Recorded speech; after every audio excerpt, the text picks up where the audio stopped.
In the rolling hills of 18th-century Virginia, where the sun sets like molten gold over sprawling plantations, few dared to question the idyllic charm. The rhythmic sounds of hums and calls filled the air, drifting along the tobacco fields. The scent of rich earth mingled with the smoke rising from the nearby fires where overseers sat, their laughter a stark contrast to the wearied faces of those who labored under the sweltering sun. The Hawthorne plantation was a sight to behold, magnificent white columns, sprawling gardens, and a pristine main house that gleamed under the bright southern sun. It was a production powerhouse in the burgeoning tobacco industry, reputed for its abundance and the wealth it generated. The Hawthornes, the owners, were a proud family, respected within the community.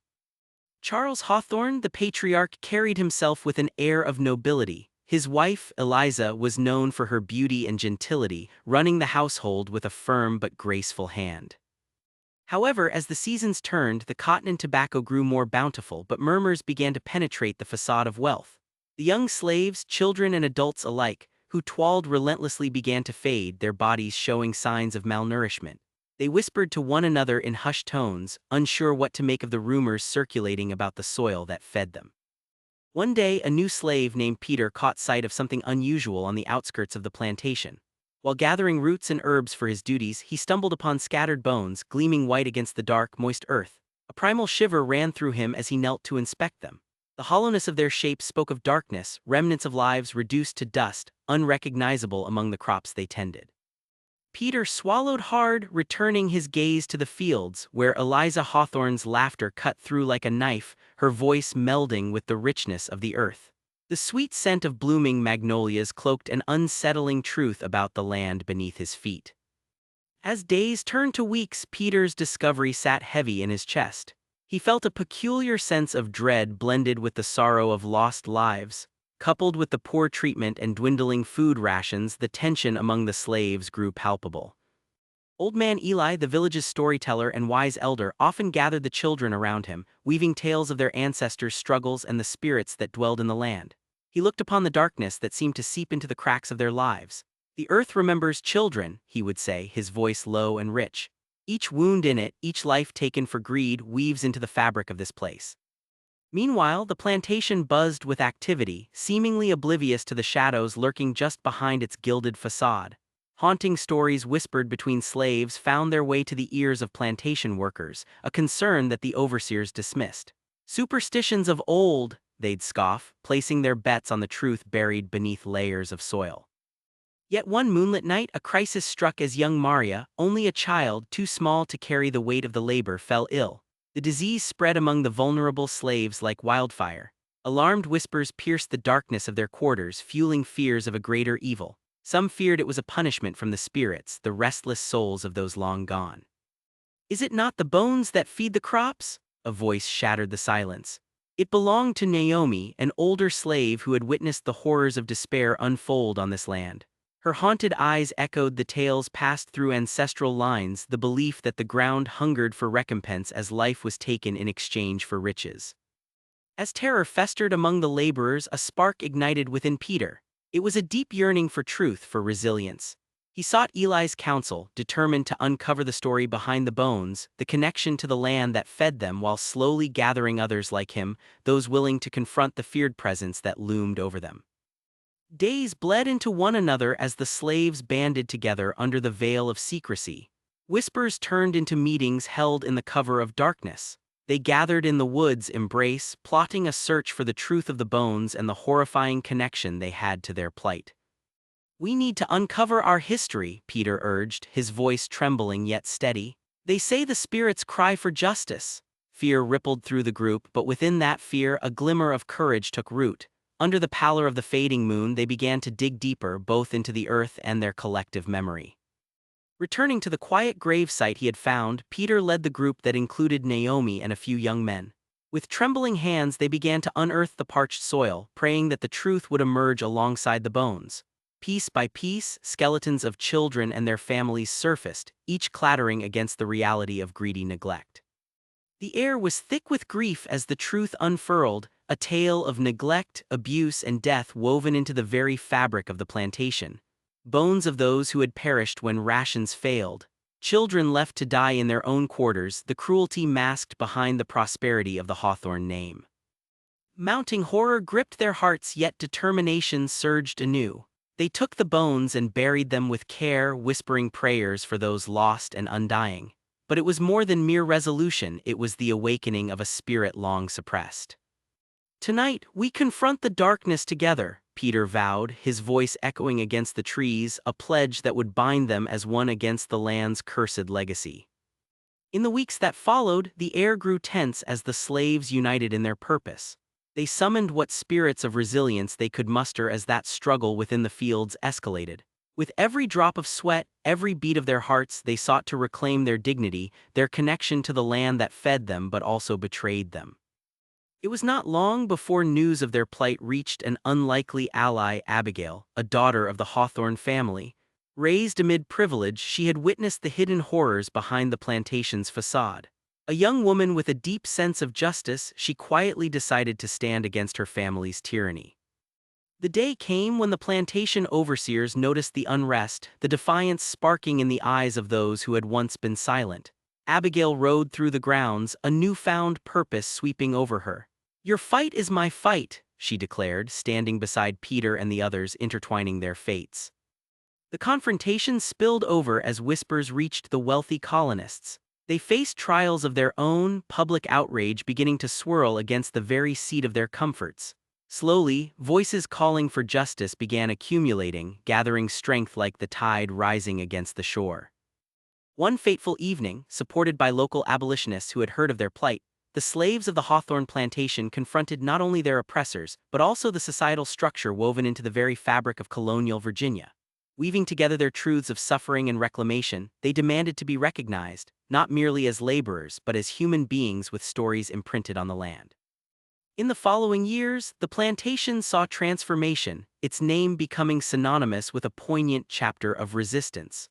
The bones they had buried were honored, and the stories of those lost began to mingle in the air like a haunting melody, a reminder that the past could serve as a catalyst for change. Though the scars remained, hope emerged from the depths of darkness.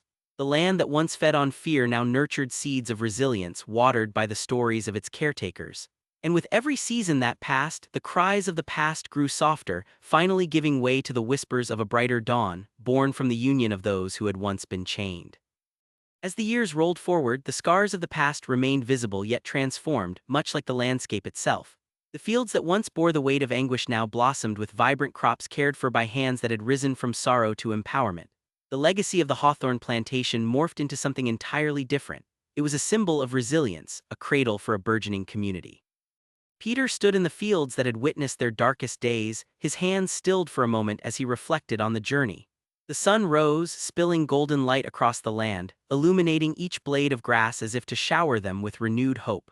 The community embraced farming methods built on respect, not subjugation, a radical shift from what had been the norm. Abigail, now a steadfast ally in the fight for justice, had become instrumental in educating fellow townsfolk about the history and struggles that hadn't been chronicled in their books.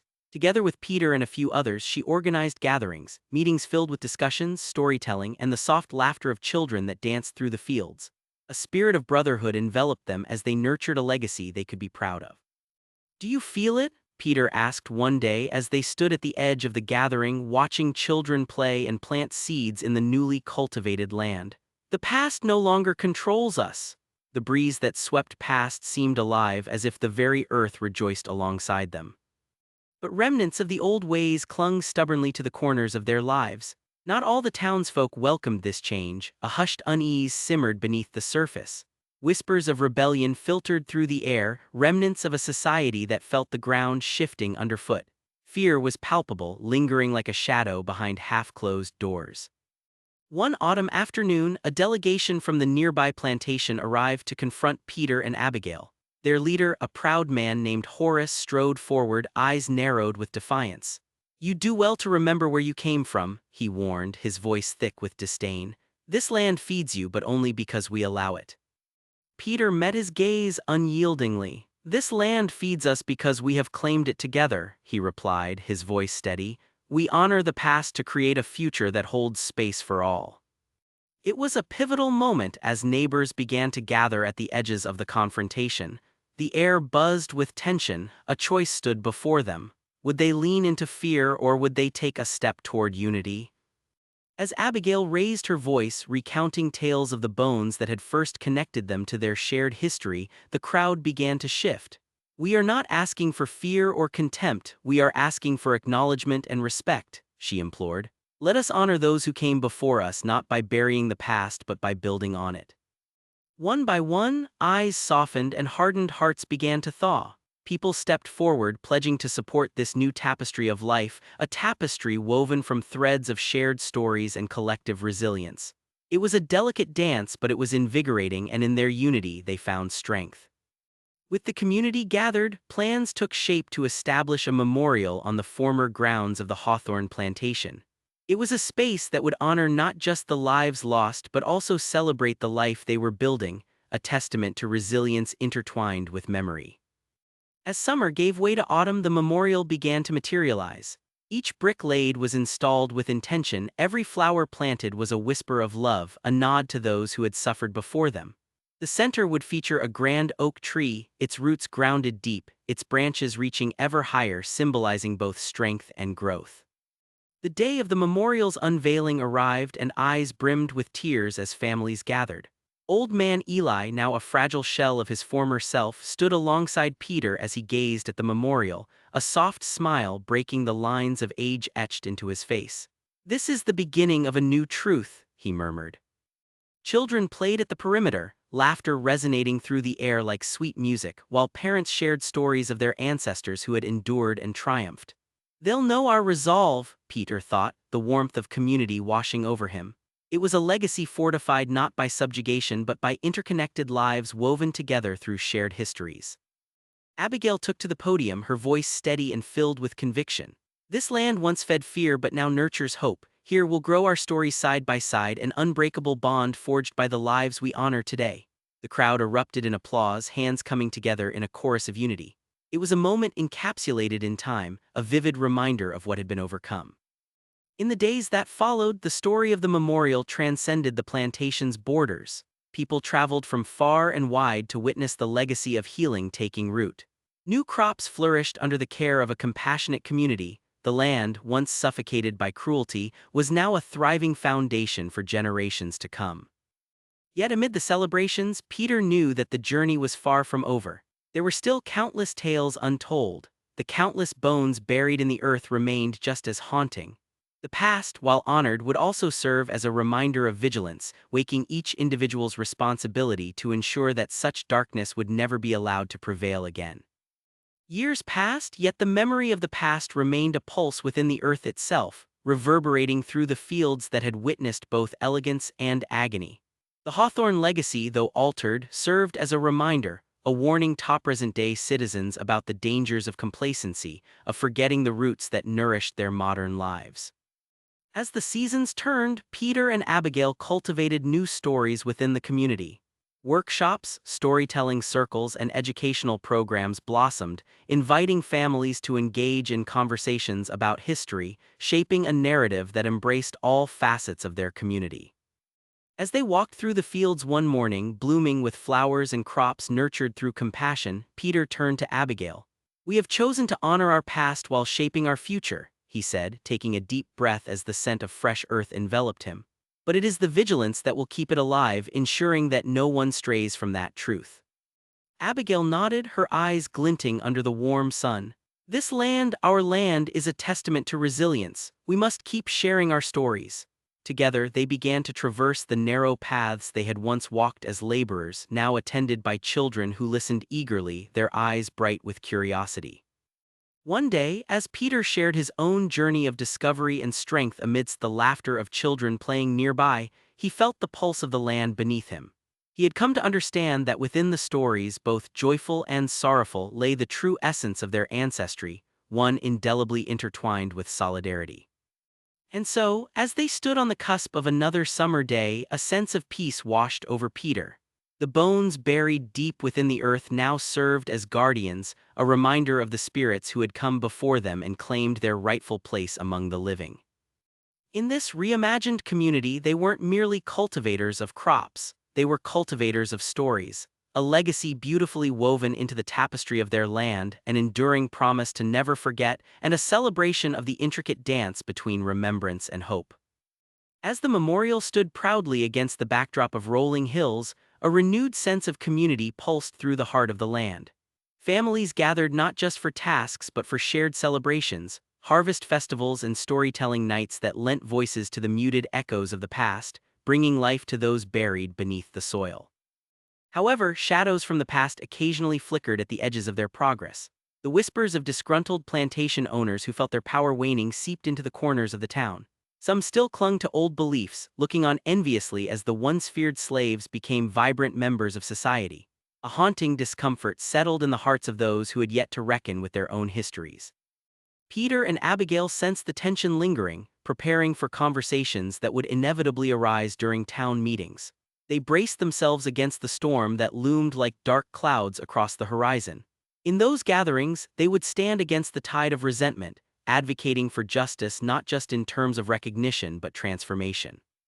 One night, during a community gathering, an unexpected figure stepped into the light: Horace, the once defiant overseer who had confronted Peter years earlier. His face was lined, marked by the cruel passage of time. "I come to you not as an enemy," he stated, the crowd holding its breath, "but as someone who has haunted these lands long enough." Murmurs rippled through the audience, a mixture of apprehension and curiosity. Horace steeled himself, sensing the weight of their gaze.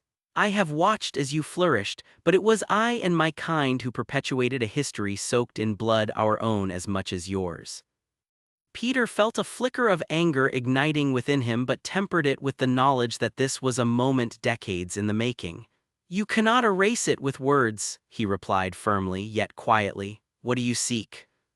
"I seek redemption for my failures," Horace confessed, his voice cracking under the weight of remorse. "I have buried my father here alongside the bones of those unjustly lost. I want to make amends not for myself but for the children who will inherit this land." Awareness settled over the crowd, tempered by suspicions yet ignited by the possibility for change. It was a glimmer of hope obscured by a history that loomed large. "We can't erase the past, but perhaps there is a way forward," Peter reflected, his brow furrowing in contemplation. "A chance to build together if that is your intention." Horace nodded, tears spilling down his cheeks, mingling with the dust of the earth. There, in that moment of raw vulnerability, a fragile bond took root, a bond forged amid the earth that not only would continue to nourish them but also nurture healing. Months turned into seasons, and as spring broke through the famed Virginia winter, a new chapter began to unfold. The memorial became a living entity, a place not only for reflection but also for action. With Horace's unexpected alliance, discussions arose about establishing a shared education center aimed at teaching both the history and the complexities of their intertwined lives. Peter and Abigail rallied the community to formalize the initiative. They sought assistance from abolitionist groups and historians eager to contribute to shared learning experiences. Within this web of support, they crafted a program that honored both the stories of former slaves and the complicated past of their former masters. The center grew within the heart of the plantation grounds, symbolizing transformation, success, and healing rooted in collaboration. Repairing the legacy entwined in the land required more than just acknowledgement, it demanded unity. As the building took shape, the community thrummed with energy, children rushing about, drawing with chalk on the pavement and sharing dreams of the future. They planted gardens of vegetables and flowers, a testament to renewed life born from a collective commitment to growth. Yet even as the education center blossomed, rumors continued to circulate among the older generations about potential uprisings and unrest among neighboring plantations.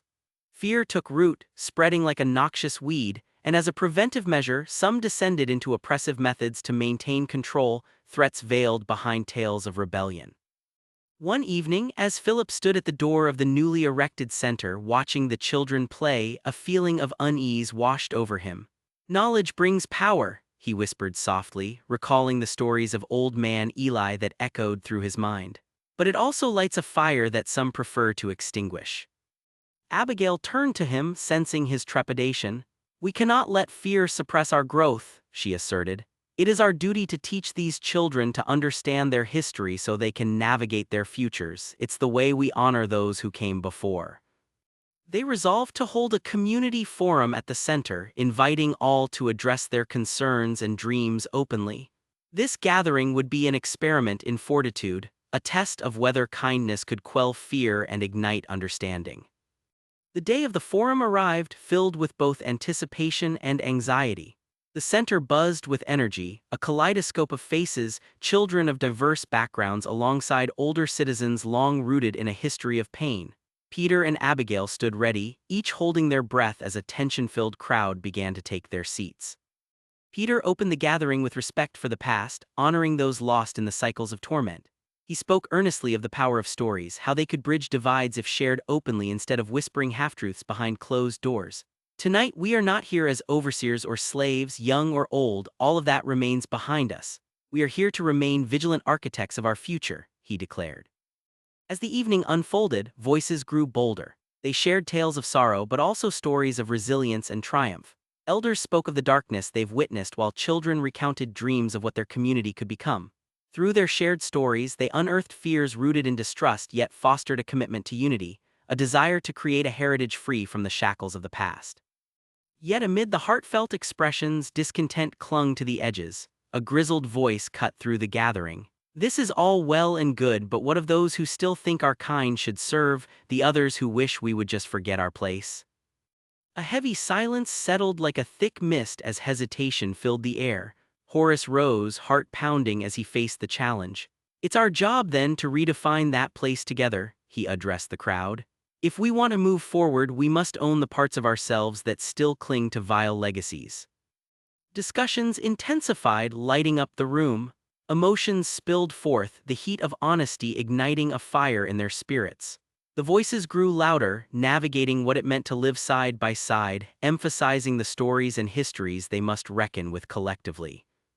Hours faded into the night, but time became inconsequential as the gathering stretched on, the mix of laughter and tears turning into a rich tapestry of shared humanity. Together, they forged connections that transcended the bonds of history. Beliefs began to shift, slowly softening hardened hearts as they grappled with their truths. As they departed that night, footsteps echoed along the paths that led to homes transformed by understanding. Those once too frightened or prideful to speak out had found communion in upheaval, a landscape built not on the bones of the past but upon dreams intertwined in hope. The months that followed saw profound shifts in the community. The forum had altered perceptions, creating ripples that reverberated throughout the surrounding region. The education center blossomed, hosting workshops, discussions, and community endeavors that cemented varying narratives into a single, united dialogue. Children immersed themselves in experiences that celebrated diversity, navigating history through art, storytelling, and the cultivation of the land. What began as a memorial to lost lives evolved into a thriving hub of connection, enabling history to be taught through the lens of compassion rather than oppression. Meanwhile, the external pressures continued to mount. Neighboring plantations adopted a watchful stance, wary of a movement they deemed threatening. But the community within the center stood resolute, fortified by resilience and a shared mission to dismantle the oppressive past. Peter and Abigail worked tirelessly, not just for their neighborhood but as advocates for justice beyond their borders. They shared their stories far and wide, reaching abolitionist groups and spreading awareness of the vital need for compassion and education throughout surrounding communities. One somber evening, as they gathered to reflect, Peter looked out over the grounds, the laughter of children playing blending with the fireflies that twinkled through the air. "We have built something beautiful," he said quietly, pride swelling within him. Abigail smiled softly, her gaze steady on the horizon. "But this is just the beginning. We must continue to uplift those still lost in silence." Together, they envisioned a world connected by understanding, their legacy trained on the embodiment of change born from painful beginnings. As the seasons cycled and time marched on, tales of transformation flickered across Virginia. Where once shadows gripped the land, light spilled across the fields, driven by roots entwined in both struggle and triumph. The legacy of the plantation seethed beneath the surface, no longer buried or hidden away but shared openly, woven into the fabric of countless lives. In the years to come, as bonds grew deeper and legacies shifted, the tale of the Hawthorne plantation was retold not as one of sorrow, but of resilience, an unending commitment to nurture a community born from the ashes of sorrow, guided by hope, remembrance, and communion. And though memory lingered in the whispers of the wind as children frolicked under the shade of the old oak tree, it spoke not only of bones buried deep but also of lives reclaimed, hearts unshackled, and a future forged by love. As years melted into seasons, the legacy of the Hawthorne Plantation evolved into a profound tale of redemption. The education center flourished, becoming a sanctuary where all voices intermingled, creating a choir of shared narratives. Children in particular thrived within this newfound space, their laughter echoing as they played amidst flourishing gardens, teeming with life and color. Peter and Abigail's commitment to their community bore fruit, as relationships strengthened and an unwavering spirit of unity emerged. The center served as a beacon, drawing people from distant areas to experience the transformative power of storytelling and history shared openly. Yet even as they basked in this growth, the work was not without its challenges. Resistance flared occasionally from those who clung to old paradigms, unwilling to let go of prejudices that had festered for generations. Small factions attempted to undermine the center's efforts, fueling misinformation and regressive ideologies. Through these storms, Peter and Abigail leaned into their vulnerabilities and drew strength from their bond with the community. In quiet yet tenacious ways, the children of the plantation began to change the landscape of dialogue as they carried forward the lessons learned from their elders. They invited others to join their journeys, not merely as allies but as active participants in the creation of their shared future. One summer, during the annual Harvest Festival, a significant number of neighbors converged on the center. They adorned booths filled with handmade crafts and food, a celebration of the community's diverse heritage.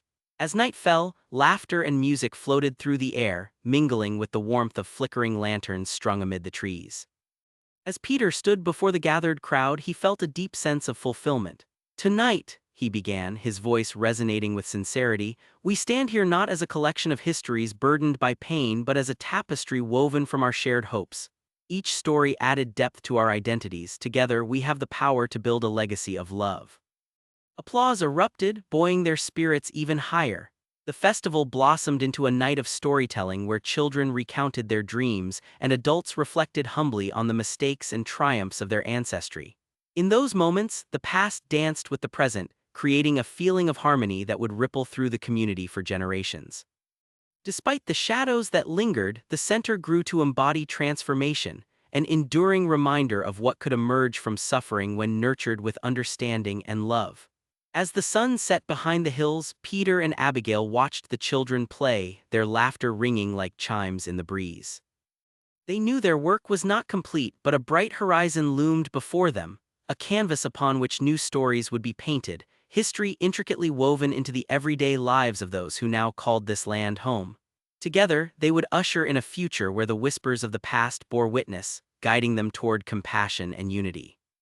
In this sacred space, life burgeoned forth, growing, learning, and blooming like the myriad colors that filled the garden. From the depths of sorrow came shoots of hope, reaching toward the light, forever transforming the land they shared. The bones that once fed the soil had returned to the earth, breathing life anew, intertwining the lives of those who had once been divided. And so, as the stars blinked alive in the indigo sky, they stood together, a community steadfast, resilient, and proud, a living testament to the deeper truths that bind humanity. In their hearts, they held fast to a legacy unbroken, one where every life mattered and every story was worth telling.